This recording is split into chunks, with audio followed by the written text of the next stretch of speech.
welcome to the Fertility Conversations podcast. The goal of this podcast is to create more awareness about infertility and to provide support to people trying to conceive. Thank you for listening today, and we hope you will be encouraged. And now, here is your host, Ola.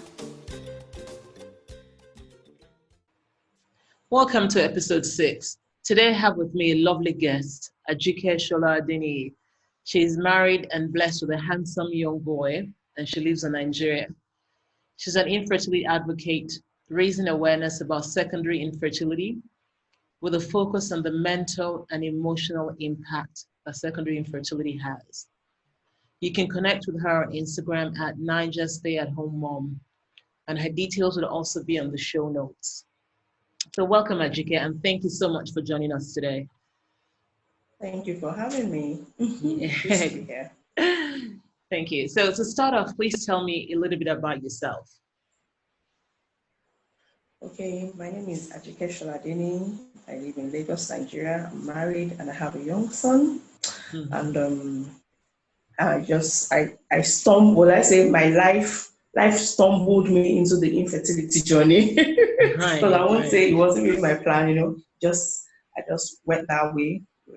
I suffered primary infertility and secondary infertility, and it's the emotions I went through the first time and the second time, they're similar yet different, and it just made me understand that a lot of people don't understand infertility because I didn't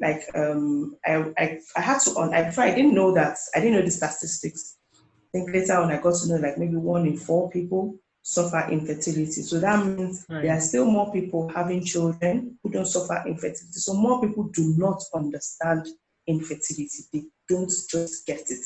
And they don't understand your emotions. They don't understand what you're going through. So I had to bring myself out there for people to know that there's someone speaking about it and your journey, your pain is valid, your tears are okay. And you can always reach out. I'm here. We can talk about this. Rightfully said. Yeah, so well said that you said that your pain is valid and your emotions are valid. Now, you noted earlier that primary infertility and secondary infertility, for those that are listening that might not know the difference, can you tell us a little bit about what primary infertility is and what secondary is? For me, primary infertility is when maybe initially after marriage, you begin to say, okay, I want to have a baby. Right. And, you don't have a baby. But secondary fertility is when after having a child, and you can't go on to have another. Okay. And I would say both are painful. Both are very, very painful. But, secondary fertility adds an extra burden because you feel guilty for having one and wanting more.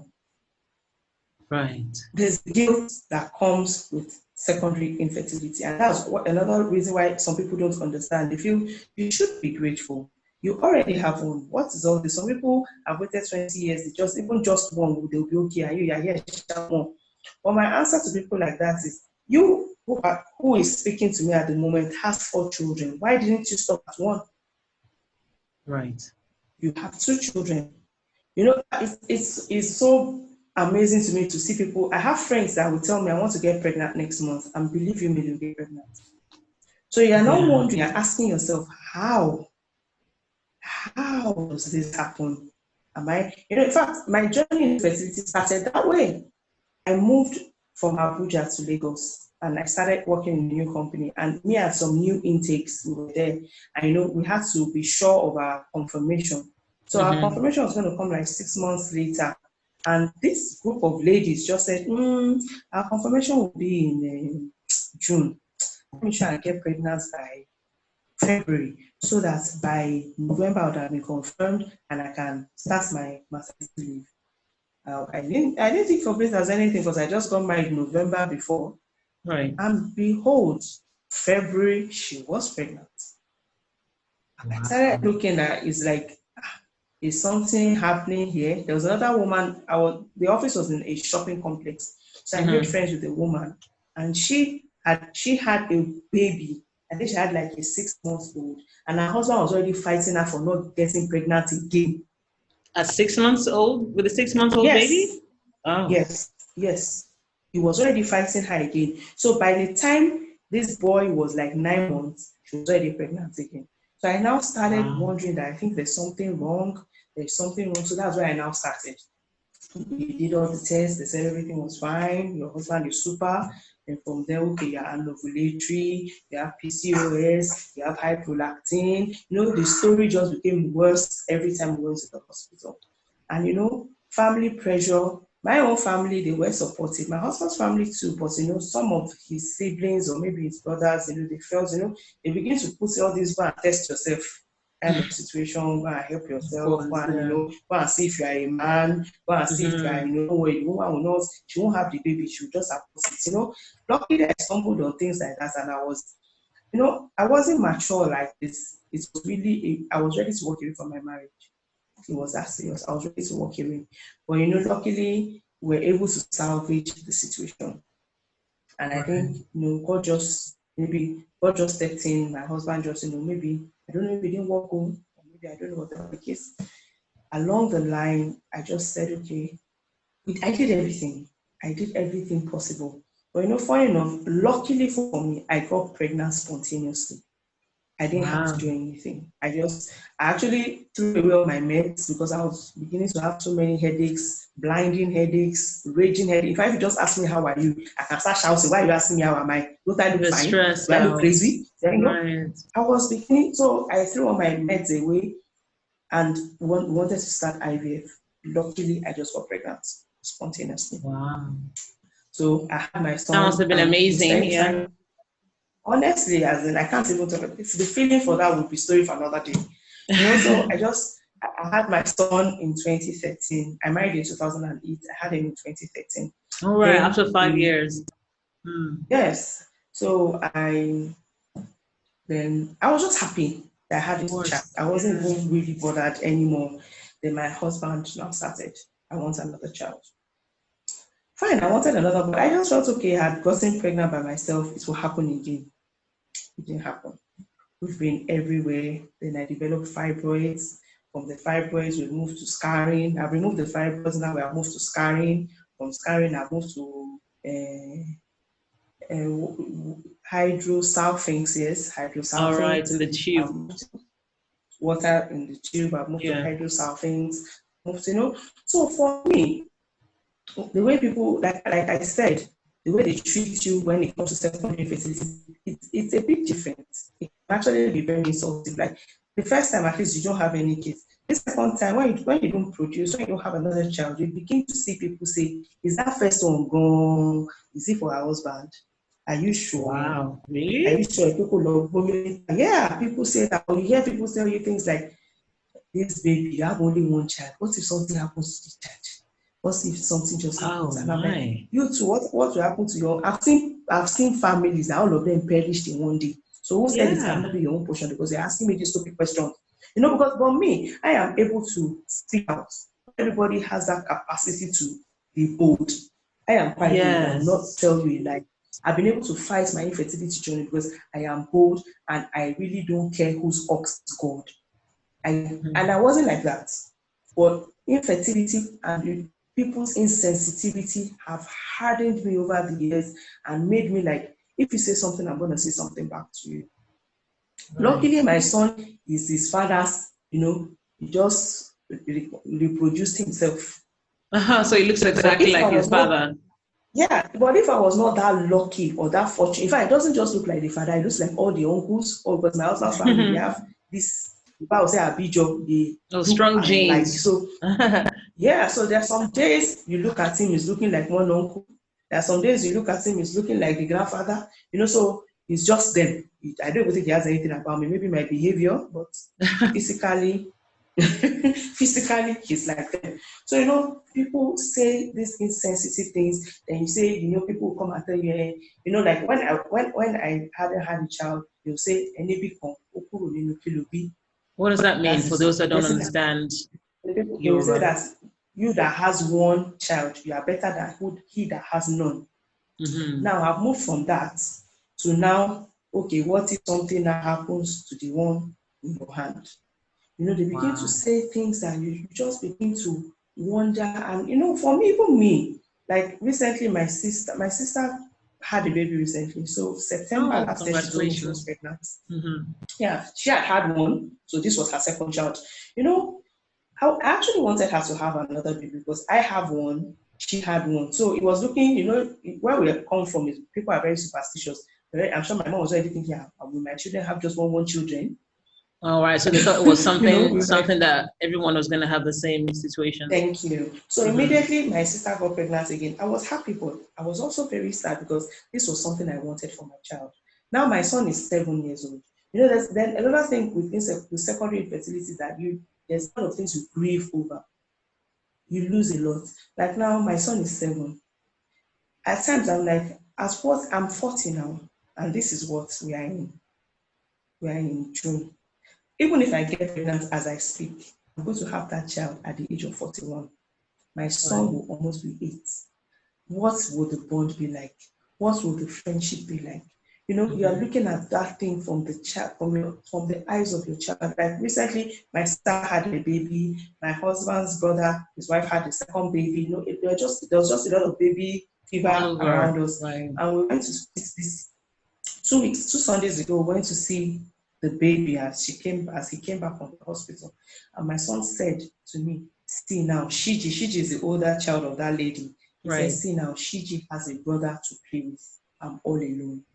Oh, that You must have know, been so very it sad makes, to hear. yes, it's very, very sad to hear. But at the same time, I don't. Another time I may cry. You know, so when I see people that maybe we are trying to have another baby together and they get pregnant, I actually cry. I'm not telling you, in as much as I'm at the place of I have one and I'm done, that sometimes that is actually very painful because getting to that place is not easy. Getting to that, like there's this lady that is trending on YouTube, Instagram, everywhere. I think I sent it to you, something Beauty with Christy. She waited 15 years to get pregnant. She's pregnant now. And you know, she said she had gotten in the past 7 years, she had decided that she was going to be child free. Right. When Just because it people wasn't get to that happening. point, yes, for me now, I'd gotten to the point where I was okay with one and I was fine. But that does not mean, or that did not mean that when I hear someone have another child, someone that I believe that, okay, we are waiting together, we are in this secondary infertility boat together, and the person goes on to have another child, I don't feel bad. I feel bad. Sometimes I cry, depends on my mood, my emotions. Some days I cry. Some days I'm all alone and I actually just break down and I'm like, God, why? When I saw my future, I saw 2 boys and a girl. That was what I saw. In fact, sometimes I look at it like I'll find myself looking like, my marriage is 12 years. I should have an 11-year-old. I don't know if it happens to you, but it happens to me. There are some days, at least, even if nothing, I should have, okay, let me even break down. I should have a 10-year-old. I should have a 10-year-old, but I'm not God. That's another thing. That's where faith comes in. You know, you just look at it that, let me just thank God. It's not even just about let me thank God. I am grateful. Right. Because my house now, we own our own house. Just imagine this house, nobody here. You know, that's what my mom is always saying. Because when my sister gave birth to, it was, and at times when you're in that boat, people's reaction to you, they may not think of it like that, but you read meanings into it. Right. You read meanings into what people do, what people say. Like now, in my family, everybody that wanted to have children had children. So at times they don't understand when, things like now, I hate it when people tell me area carry. Area carry, okay. And that again is in Yoruba, for those that don't understand, yes? Yes, for people that don't understand, it means the joy will go around. The joy will go around, the happiness go around, okay. For how long has this joy eluded me that you are now saying this joy will go around? Please, can you keep that joy to yourself? Right. It's just, these are raw emotions that people, so like my mom, she had 4 children as she wanted. My sister named her daughter Boluwatife, meaning that she wasn't even ready. Because I asked her, she said she wasn't ready. It just came. Imagine. And I am ready. Yeah. So it's just, very somehow. At times I look at it, I've had family members that had their baby today and the next day they died. They had a So what? Sorry, I missed that. What happened? They had a baby, They had a high baby? blood Okay. pressure in pregnancy, Oh. and so they died. And they died the next day? So yeah, I have two people like that. So at times you now look at it that is God saving me from bigger problems? Is God, you have to, at times I've begun to have to look at the bigger picture. I've had to begin to look at, God, you must have a reason for this pain. I can't just understand why you would pick me out and suffer this and make me go through this. So a lot of, there are a lot of unanswered questions, a lot of, so like now, personally, I felt I had gotten to the one and done, I was okay. Out of left wing, my husband just woke up, just in this, and said, okay, he wants to try IVF. And this recently? I've never, this COVID, maybe being at home or the baby fever everywhere. Mm-hmm. And it's baffled me. In fact, I broke down in tears out of anger. Another person would have been happy that, oh, my husband wants to try IVF. Oh, let's go. I'm not in the let's go. Why do you think that's the case? I told him, I said, because maybe I'm guiding against heartbreak again. Maybe we'll do the IVF, it will not work. Mm-hmm. Maybe there are so many surgeries because like now I have scarring. Yeah, she mentioned fibroids, right? The doctors are saying the hydrosalpinx is embryotoxic. They may have to remove the tubes. That's another surgery. Mm-hmm. The tubes. Yeah. They may have to remove the tubes. So surgery is not funny. It's not something you just walk into and say, okay, just open me up, I'm ready. It takes a lot of mental work. Of course. It takes a lot of mental work. I'm the one that's going to go under the knife. Okay, if I now go under the knife, I asked the doctor now, he said, okay, after doing all these corrective surgeries, we will have another 3 months to wait before we can go ahead with 3 months. 3 months to wait after the surgery before you can go ahead with the... before you can go ahead with anything. The IVF or anything else. The womb will heal, everything will be okay there before you probably try. So when you look at everything, how do you look at it? Is it not better? I just maybe look at the costs and maybe have a gestational carrier if I can afford it. Okay. So that's something you also you might consider. Yeah, also, everything still boils down to money. Yes, it does.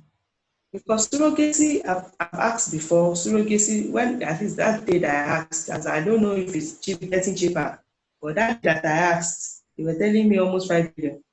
And that was when? I think I asked like 2 years ago. 2 years ago. Maybe like 2 years ago. So I don't know if it's getting cheaper or more expensive. Yeah, for me. I'm not sure if it's getting cheaper. We will hope it will get cheaper, but I'm not sure. I'm not sure that any of these things ever get cheaper. What is the guarantee that after doing all of this, I'm going to get to the other side with a baby in arm? It's unfortunately with infertility treatments. These are the kind of things that I am thinking. Yeah. Go ahead. So these are the things. This is not talking about the impact of the hormones on your body. It's not talking about the impact of the hormones on your brain. It's not talking about the impact of your emotional well-being. Right. These are things that people don't put into consideration. They're just thinking, okay, the person just going to do IVF and it's going to just come out, Even if the person comes on the other side with a baby, it's not easy. It's still not very, very, very easy. It's not, I don't know. So for me, we need to speak more about infertility. We have to speak more about the impact. We have to tell more truths. You see people coming out, they'll say they are 50-something. Yes, they used to know it. They used surrogacy. They are not telling the truth. They are making other people feel inadequate. Right. They are making a lot of other people feel inadequate. Tell your story. I must say, it's not compulsory you come out and tell it all, but even anonymously, it will help someone else. Yes, and It will you're help right. someone You're else. right that we should have more awareness. And I noted earlier when I said, of course, to the fact that people said a lot of not very ignorant and insensitive statements to you even after having one child, and I couldn't believe some of them that you said, because I just, sometimes we when we say this kind of statements, don't say this to a person that's trying to conceive, or in your case now, don't say this to someone that is struggling to have another child. People always say things as a defense. Well, it's because they don't know what to say. But sometimes I wonder, is it really because you don't know what to say? Because some of these things are quite hurtful. So I'm sure Yeah. that's a painful thing to say to somebody. So, but again, like you said, raising awareness is very important. And with the 50-year-olds you noted, or 60-year-olds, like you said, it's a good idea for them to let people know. But I think sometimes also because of the society, people don't want to talk, right? They don't want to say if they use a donor egg or donor sperm or whatever the case may be.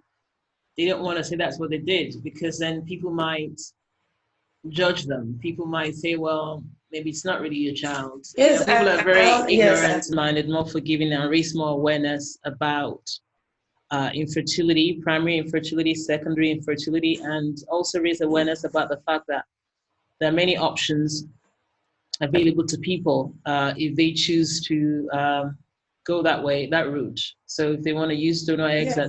that's fine. If they want to use donor sperm, if they want to adopt an embryo, if they want to adopt a child, if they want to go through surrogacy, or whatever other option they might want to consider that is legal. There are options for them, but we need to raise more awareness so people know what options are available. And then also, I Yes. think it's also important, I'm sure in other societies they have maybe similar issues, but I think in Nigeria for sure, we do need to let people be more sensitive and aware of the statements that are being made to people sometimes. Again, sometimes people say it's made out of, they're trying to help or trying to be supportive, but in many cases, they do make some statements that are quite insensitive and People painful. make the most insensitive statements. Even your family members, they Yeah, make statements that you know they might not see as a big deal, but it is a big deal. it is. You know, It is. it's a big deal. And like you said, Just people don't understand secondary infertility. Again, even within the trying to conceive community, the TTC community, many times I feel that people that already have a child and experience secondary infertility, sometimes people look at you like, well, why are you really complaining? Do you know what I mean? Like, you already have a child, and in fact, that is the main thing, because even in the people in the community, your own very the community, TTC community, yeah. don't understand. Yes, Yeah. even your own community. But the truth of the matter is, like, okay, some people go on to have twins. They've gone from not having to mother of many. To having 2 or 3 or. Mm-hmm. So I think it's just a matter of having. I've seen people. I think I had a friend. She wanted to have 3 children, and she had had 2. She had had a son. She had had a daughter and had a son. Mm-hmm. And it went on to get pregnant and lost that pregnancy. You would think she was. It wasn't. I won't say miscarriage is not a pregnant, but she went berserk. Did I understand? Yes, I understood. But what I'm trying to bring out of this is that this was someone that already had the 2 sexes. It wasn't as if she was for a boy, she was for a girl. No. She had had 2 kids. This is now, in fact, will I say tertiary infertility? Because she wanted that 3rd baby so bad, you would think it was you would think she just got married. Yeah, but that's the You would thing, think she though. just Like, got everybody married. has like whatever your desires are, your wants, So everyone it is was her entitled to desire. it. I Yeah. understood. But another person, maybe another friend might have said, "Are you okay? Are you, but she took it really, really, really bad. Now she has her 3 kids. Now she That has, she like, now wanted. even my sister, looking at my sister, when she announced her baby, my heart is fuller, my joy is now complete. When I see things like that, I'm like, we that our joy is complete. So, oh God. What's the issue of matter is that they are saying it how they want it. Exactly. Funny enough, that's exactly how I felt when she was like, my heart is now fuller, my joy is now complete. I just said quiet. I just said so. I just clicked like, and I moved on. I didn't comment. So like you would understand what I'm feeling. I'm sure you do. She won't. But that statement alone, I felt very inadequate. Right. And that's the thing about infertility. It does that to you. Makes you feel like... I felt very, I won't say like a failure, but I felt really bad. In fact, I sat down on that statement for like 5 minutes and I was staring. And well said to her, right? That's to her. She figured, having that additional child has made her complete. That's what she wanted, exactly. So yes. Yeah. So that's what. So why you not tell me like I cannot want it? Why are you not telling me that I should not want it? I cannot want it. I should not be able to say my joy is complete. My heart is full and my joy is not complete. Yeah. So but for me, that statement triggered, it triggered emotions that, if not that I am, over time I've learned to, just go through the emotions. It made me feel really bad. But she didn't intend to make me feel bad. That was not her intention. She was just saying how she felt. Based on her own experience. She was just saying, based on her own experience, based on what she wanted, maybe in her house, she and her husband had planned, they wanted 2 kids, a boy and a girl, and now it's complete. So they are complete. They are a family of 4. Hey, they're fine. Right. But for me, it really took me to a place I didn't like. But I had to get myself out of that place and bring myself back by myself. Right. By myself. So we have to, there's sometimes, people just make funny, even when it comes to maybe sharing of things, the way they will share the things, people that have 2 children, they will share their own, just even the most mundane things can actually set you off. So I think we need to work on ourselves and realize that not everybody's statement is for you or against you. Not everybody's statement is for you to dwell on. You cannot fight every dog that barks at you on your way to the market. I think it's saying like that. So you just choose your battles. Yes, choose your battles. And I believe that those kind of battles, you and your husband and your God, if you have intrusive in-laws, have a way to deal with them. I have to deal with that's another story for another day. The way I have to deal. My in-laws were not really in my face. They were not in my face. But there's just this, you always just have this subtle underlining ripple, those little ripples. Like little comments that people can make. Yes. So it made me withdraw from them.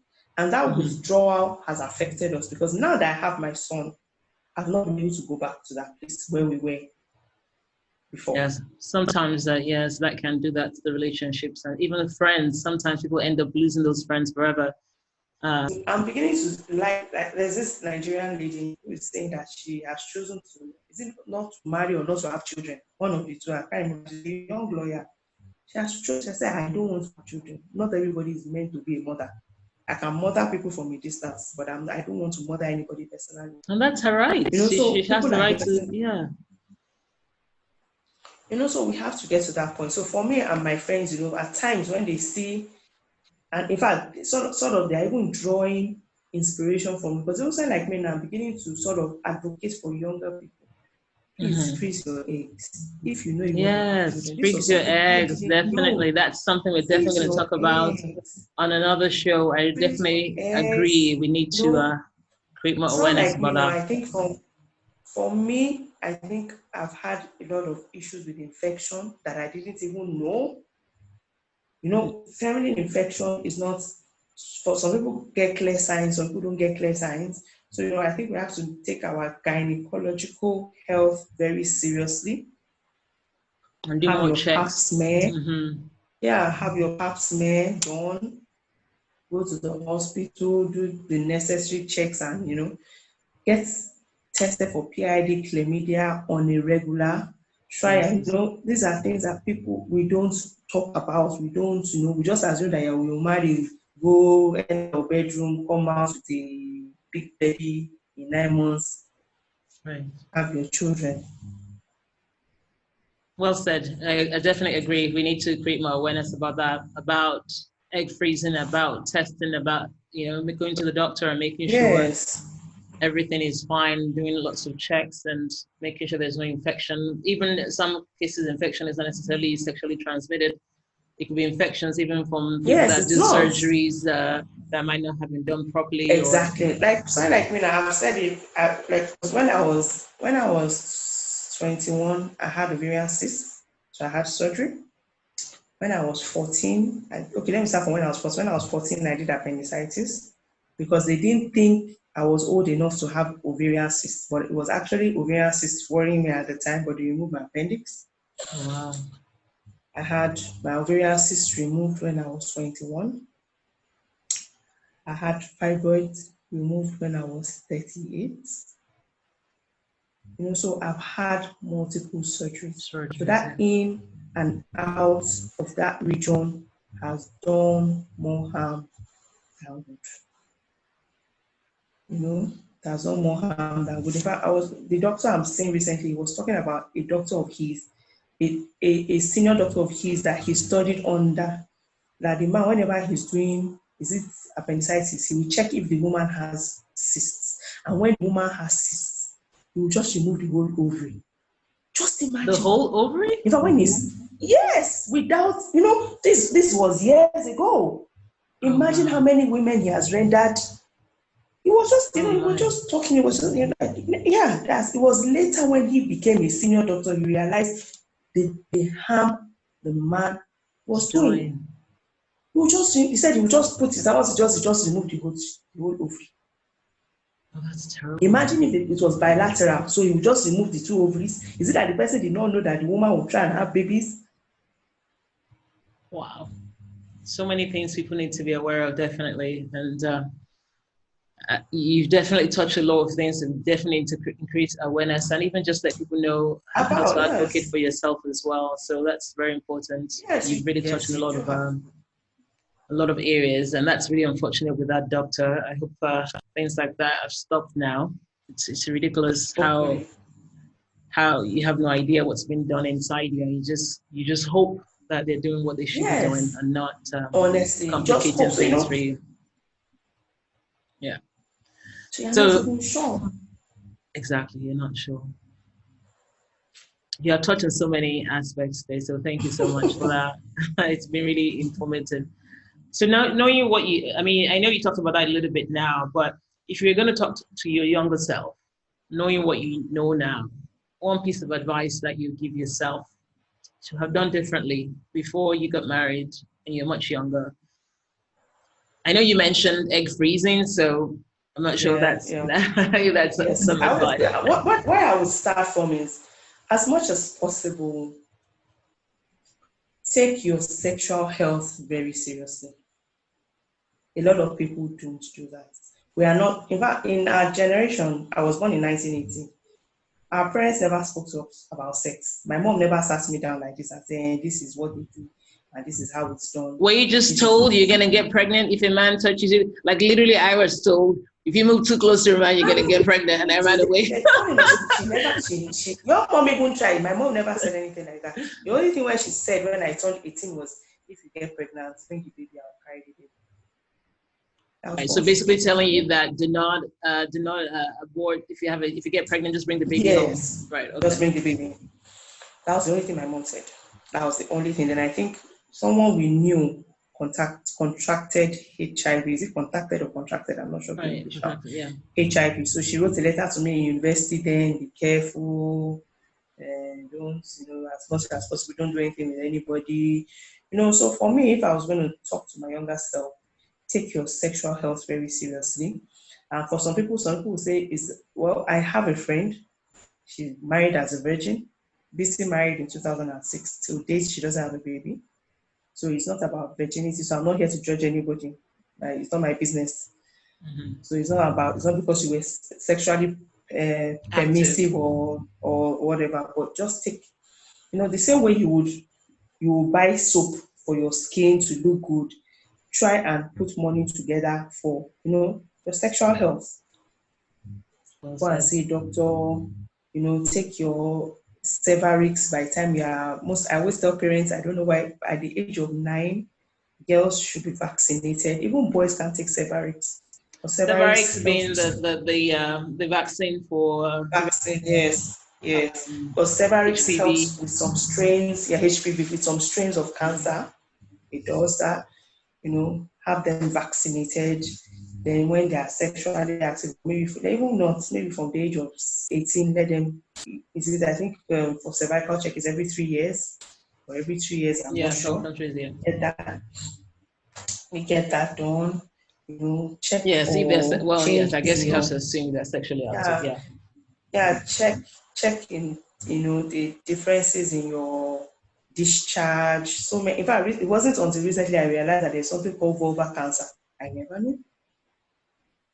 So we should be educating young people to be more aware of what even what could potentially be happening down there, and just letting them be empowered. Because really, if you have cervical cancer, having a baby will be the last thing in mind. So your health is important first before you even, because right now, if any major health concern comes up, having a baby becomes secondary. Right, the focus shifts to your health, to your health. So take good care of yourself. Well said. Take good care of yourself. That's all. What needs to be done. Okay. And as a wrap up, are there any words of encouragement or hope for other couples dealing with infertility? Now, I appreciate, of course, you're dealing with secondary infertility. So perhaps you want to, I'm not sure if that's what you want to focus it on, or just words of encouragement to anyone dealing with infertility. I think everybody should learn to be kinder to people, regardless infertility. You are fertile, you are infertile, you are healthy, you are not healthy. We need to try and be kind to people. There are people battling different things. Just like I mentioned just earlier now, imagine there are some people that the journey started as fertility, and it ended up being maybe them having cancer, them having some other disease that they did not even think about when they started that journey. So they have to place the baby making on at the back burner for them to get better. Not everybody, it's not like me, I'm very open. I can say, my mom always tells me, I'm not really, it's not as if maybe I can't keep a secret, but when it comes to my struggles and my journey, I am open. For you to advocate for something, you have to be able to speak about it. So people who are shy and secretive may not be advocates. They may be secret advocates, maybe anonymous advocates. But for me, I think it's very important to have your own circle of friends. Like me, my friends are very important to me. Circle of friends, trusted people you can speak to when you are down, people that can encourage you, and your mental health is important. Yes. We always underestimate the place of mental health. Mental health is very important. Some days, someone like me, I'm a feeler.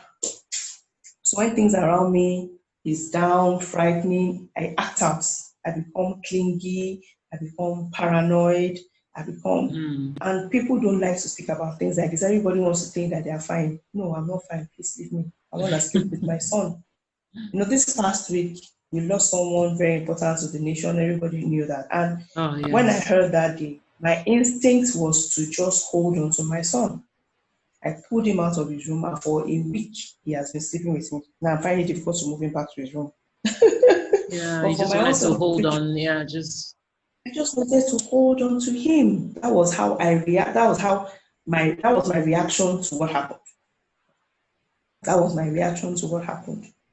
I cried. like I knew her, but I didn't. But that was my reaction. I just wanted to hold on to my son because I just felt, God, wow. Yeah, that could have happened to anybody, right? Yeah. Yeah, she can't get to hold her children anymore. She can't hug them, she can't hold them, she can't feel the warm blood running through their veins. No. Bring me my son, bring me my son. So we react differently. For some other person, we just go through the emotions. I don't know how that's their business, but we are all different. So our mental health is important, our sexual health is important, every form of health is important. Even our spiritual health is important. Whatever you hold dear as God, hold on to it.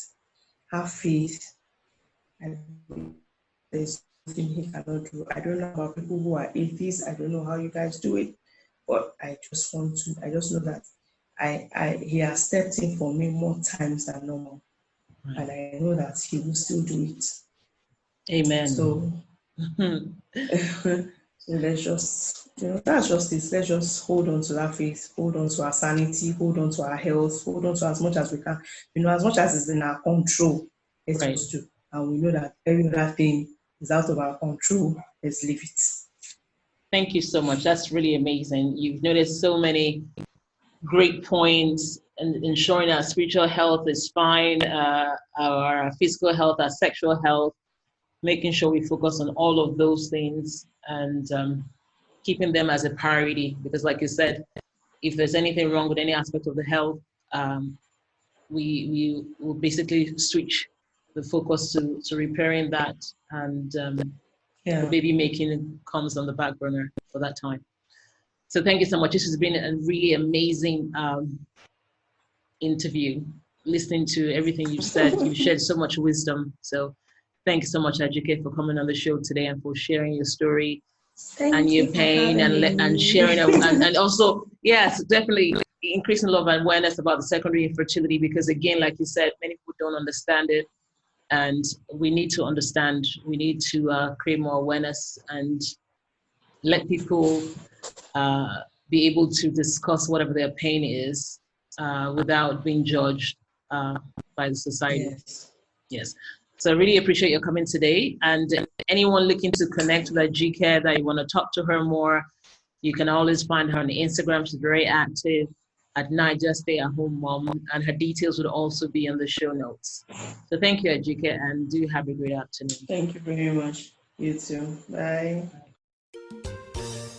Thanks for joining us this week on the Fertility Conversations podcast. If you enjoyed this podcast, please give us a 5-star rating and subscribe. Follow us on Instagram at Fertility Conversations. If there are any topics you would like to have discussed, please send an email to fertilityconversations@gmail.com. Be sure to tune in next week for our next episode. Thank you again for listening. Take care of yourself and do stay hopeful.